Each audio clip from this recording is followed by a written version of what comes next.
Yo, what's up, YouTube? What's up, everybody? Welcome back to the channel, and thank you guys for tuning in today, man. Today, we're here with a brand new artist. Now, this is a donation request, and they reminded me that I reacted to a Bob Dylan song with this gentleman's name, Blind Willie McTell, all right? And I really love that song, love Dylan as well.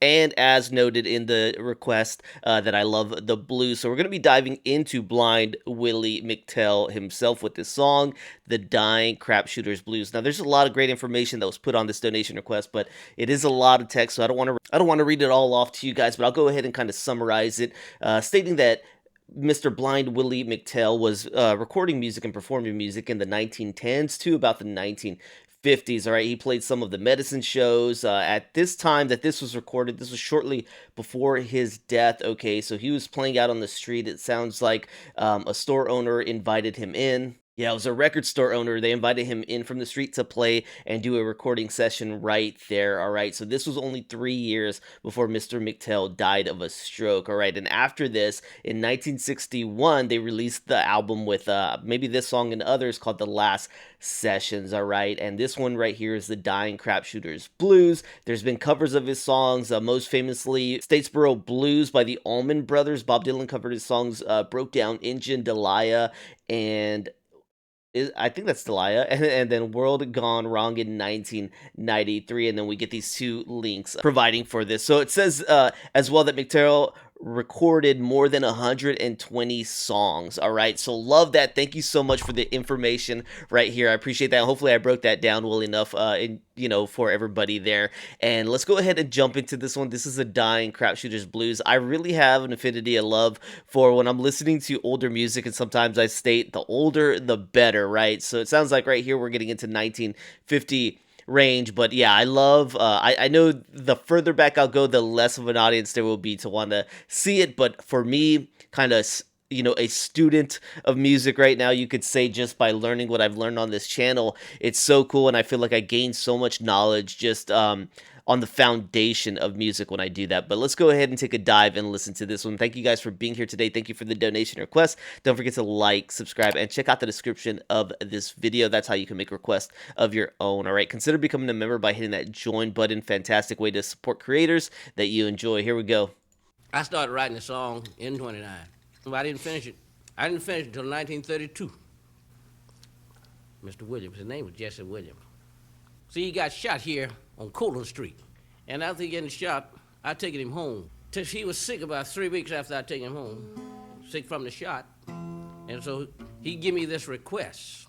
And then he wanted me to play this over his grave. That I did. See, I had to steal music from every which way to get it to fit. But I messed it up anyway, somehow or other, just to suit him. I finally played what he wanted, but he got everything he wanted but the women from Atlanta. He didn't get the women from Atlanta because it was too far for him to come. He's buried in New York. I take him there in ambulance. Cost me $282, I think, and 85 cents, I think. The man charged me to take him home, but he was able. His father gave him anything he wanted. Give him everything he wanted but the women in Atlanta. He didn't have the 16 women, the 22 women at the Hamilton Hotel. He didn't have that. He didn't have the 29 out of North Atlanta.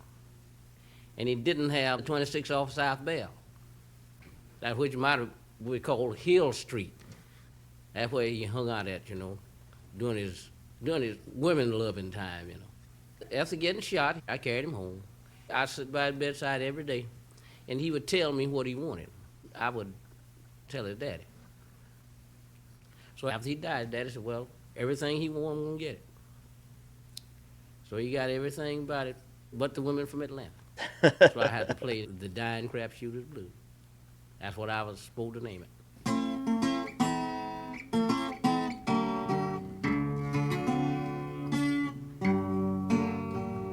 Little Jesse was a gambler, night and day.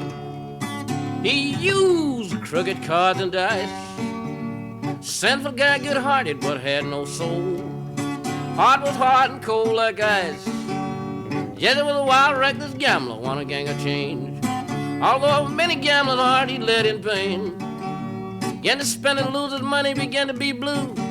Sad and all alone, his heart had even turned to stone.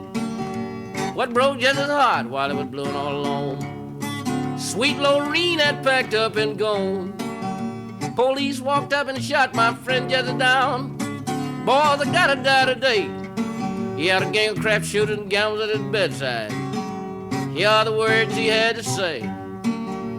Guess I ought to know exactly how I want to go. How you want to go, Jesse? 8 crap shooters to be my pallbearers.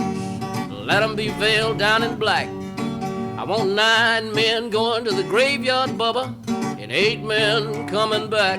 Ooh. I want a gang of gamblers gathered around my coffin side. Crooked card printed on my hearse. Don't say the crap shooters will ever grave over me. A life been a doggone curse. Send poker players to the graveyard. Dig my grave with the ace of spades. I want 12 polices in my funeral march. I shall have playing blackjack lead the parade.